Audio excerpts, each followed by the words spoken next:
Davlat xaridlari jarayonida zamonaviy axborot texnologiyalarini joriy etish hamda mutaxassislarning bu boradagi bilimlarini oshirish dolzarb masalalardan biridir. Bugungi kunda Hayot birja aksiyadorlik jamiyati tomonidan savdolarni axborot kommunikatsiya texnologiyalaridan foydalangan holda elektron shaklda amalga oshirish tizimi yo'lga qo'yilgan. Shu sababli respublikamizdagi budjet va korporativ tashkilotlar, mas'uliyati cheklangan jamiyatlar, yakka tartibdagi tadbirkorlar hamda mahalliy ishlab chiqaruvchilar toifasiga kiruvchi foydalanuvchilarga davlat xaridlarini amalga oshirishda qulaylik yaratish va amaliy yordam ko'rsatish maqsadida Hayot birja aksiyadorlik jamiyati tomonidan maxsus o'quv kurslari tashkil etildi. Bundan asosiy maqsad,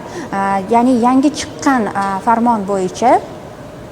malaka ko'nikmalar berilmoqda va xodimlarni shu o'quv seminarda ya'ni o'zlarini malakalarini oshirib, davlat xaridlarida to'g'ri